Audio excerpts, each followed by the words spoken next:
Hello and welcome to the Drunken Dungeon. Today we're going to take a look at Diablo 2. I have played a little bit of this game. I haven't played greatly into it. As you can see, I've never got past Act 2. But I'm going to go ahead and restart, just to give you guys a first-hand perspective as, how the game starts out and how you play and what you got to do. Even though I'm pretty sure most of you know how it is. I am sad to say that I never completed this game. I have never completed this game, ever. And so we're going to go ahead and do a full playthrough of this game. And we're probably going to die a lot. I'm currently in the cinematic screen because the sounds are much louder in the entry to the game than my voice. So you can't hear anything I've said. I've tried to film this before and all you hear is blah, blah, blah, blah. You don't hear anything. It's horrible. So I'm going to exit out of this screen. We're going to go into the character creation. We're going to create a character. And then we're going to go ahead and get started. There's going to be a person that walked up and talked to us at the very beginning. Anytime there's going to be a chat scene, I'm just going to go ahead and let the chat scene do its thing. I'm not going to talk through it. I'm just going to go ahead and let the full dialogue go ahead and play through. So we have our guy here.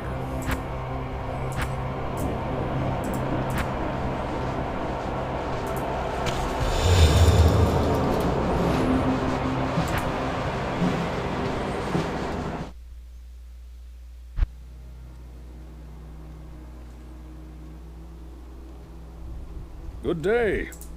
Greetings, stranger. I'm not surprised to see your kind here. Many adventurers have traveled this way since the recent troubles began. No doubt you've heard about the tragedy that befell the town of Tristram. Some say that Diablo, the Lord of Terror, walks the world again.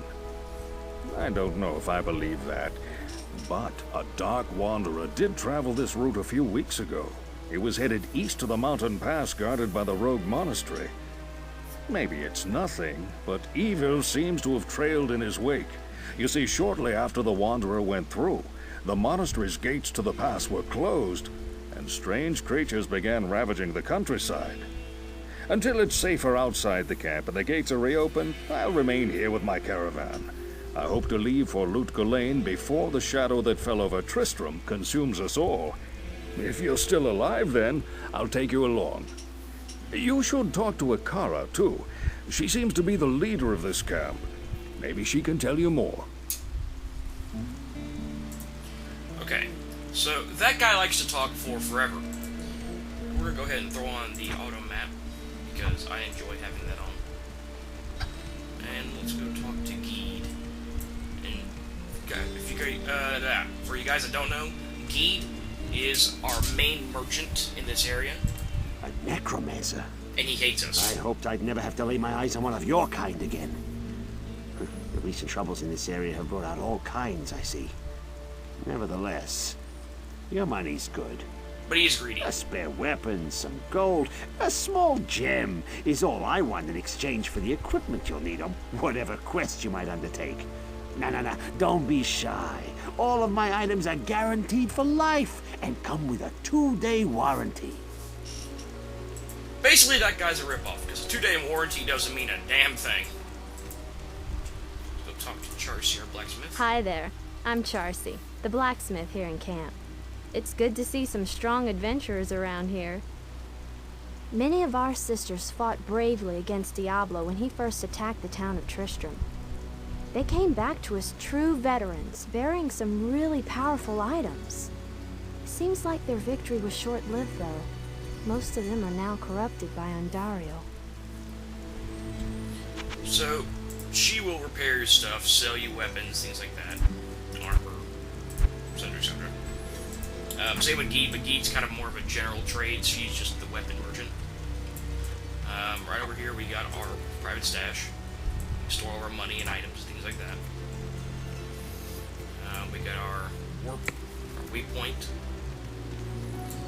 And we have the quest given. I am Akara, High Priestess of the Sisterhood of the Sightless Eye. I welcome you, traveler, to our camp, but I'm afraid I can offer you but poor shelter within these rickety walls. You see, our ancient sisterhood has fallen under a strange curse. The mighty citadel from which we have guarded the gates to the east for generations, has been corrupted by the evil demoness Andariel. I still can't believe it, but she turned many of our sister rogues against us and drove us from our ancestral home. Now the last defenders of the sisterhood are either dead or scattered throughout the wilderness.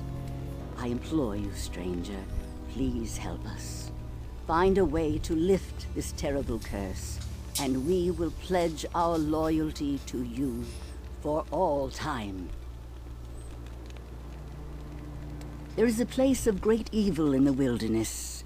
Kasha's rogue scouts have informed me that a cave nearby is filled with shadowy creatures and horrors from beyond the grave. I fear that these creatures are massing for an attack against our encampment. If you are sincere about helping us, find the dark labyrinth and destroy the foul beasts. May the Great Eye watch over you. Well, hopefully it's not the same Great Eye that was sightless. That's a pretty useless eye to me. She provides you with magical stuff, weapons, miscellaneous potions, scrolls of town portal and identity, which are by far the most useful things in the world. Got our quest log, Chapter 1, The Den of Evil. The others will be unlocked as we progress. So let's go ahead, talk to our... Welcome, Outlander, to our glorious hovel. I know you're here to challenge the evil that's driven us from our ancestral home. But know this. Akara may be our spiritual leader, but I command the rogues in battle. It will take more than just killing a few beasts in the wilderness to earn my trust. Basically, she's a hoe. So we're gonna go ahead and get started out here. And now we're looking for... All who oppose me, beware. Get some lag, come on. We're gonna look for a cave, but in the meantime, we're also going to look around the map. I want to get the borders laid out. And we have our first chest, and it's useless. That is sad. Now we have a second chest. Also useless. We're off to a great start. And there you can see the main ability of the Necromancer, raising the dead. You can literally call the dead back to life from your enemy's corpses. And that is one of the most useful abilities in this game. Just because, you know, constant dead enemies. You can... I don't think I've ever gotten past getting up to 3. I know you can definitely get 3. But basically you can have an army following you around, and it's just great. You just stand back and let them do everything for you. It's pretty amazing. They do pretty good jobs, too, especially when you power them up and level them up really powerful. Yeah, they're awesome. So we're still looking around here, not finding anything. So, he found something over here. Quill rat. There we go. So we got some of the fallen guys. Ooh, we found our first ring, too. And plus 10 attack rating, light radius. Yep. We're just sitting here looking at a ring while he's over here killing. Rock, I need you. I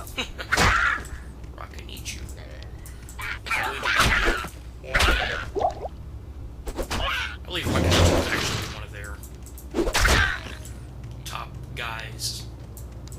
Like I said, I don't know much about this game. I haven't played it thoroughly all the way through, and I'm very sad that I haven't.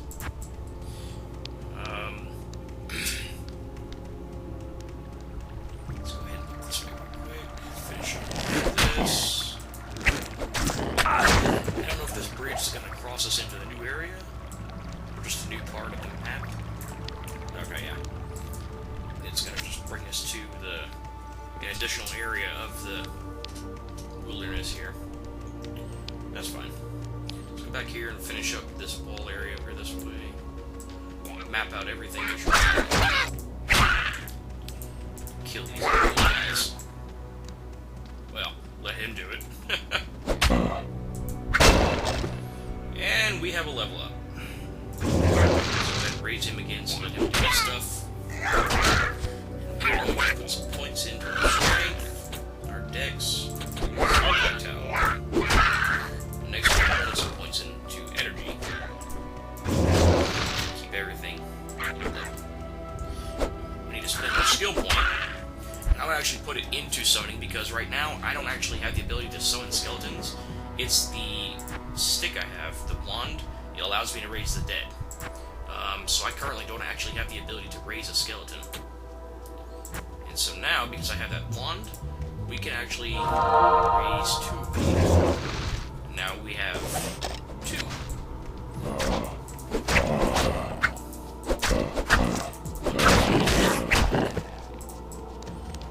And if you didn't see what I just got there, this was a skill shrine, which is why I have that little hand symbol above my head.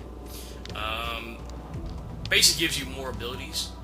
I believe it actually increases my ability to have, yep, to 4.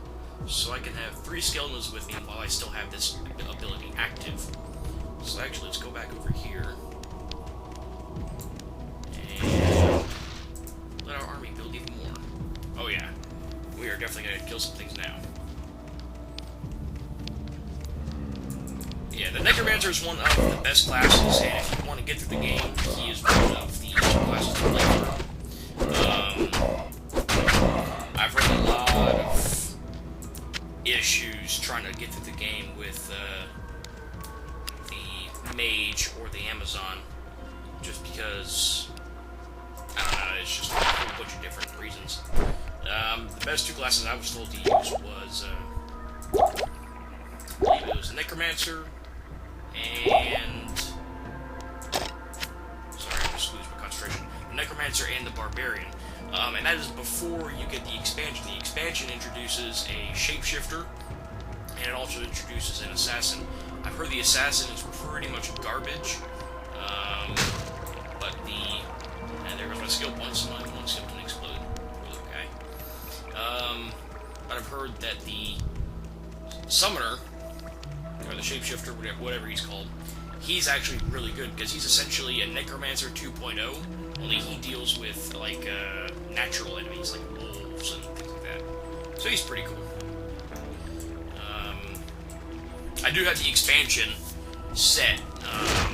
The issue is that it, like, for some reason, does not like the expansion. I'll have to find a way to fix that. Let's go ahead and drink it. There we go. Get our stamina back. But he is an all-around fun character to play. I never put too much time into him. I actually enjoy playing the assassin, even though she's basically garbage. But that's just my personal opinion. I mean, I know there are people who've actually played through the game using the assassin. They must be hardcore about it. So this here is an experience shrine, and so now I believe we get, you know, a bonus to our experience every time we get experience gained.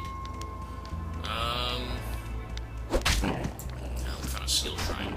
I'm gonna keep the experience, that way you can level up better and actually get the real skills, because the skill shrine just gives us false skills. And we found our den. I'm going to go ahead and keep exploring just a little bit around out here before we go ahead and go inside and purify the inside. A chest and another useless chest. We are getting a lot of useless chests. I need a key. And we found a locked chest with 1 key. And this chest is also... Wow. I hope our bad luck turns around and starts being useful. Because, damn, that's pretty crappy. Alright, this is where we can enter into the next area. Turn back. I can tell that you need more experience to fight safely in the next wilderness. And she's right, because we will get destroyed if we go there right now. It will be a nightmare. The only complaint I've ever had about the Necromancer is that when you have the raised dead ability, as you could have seen just right there, I had to actually raise the dead just to grab the loot that was dropped. It is sometimes annoying, but, you know, yeah, it is what it is. That was a refilling shrine.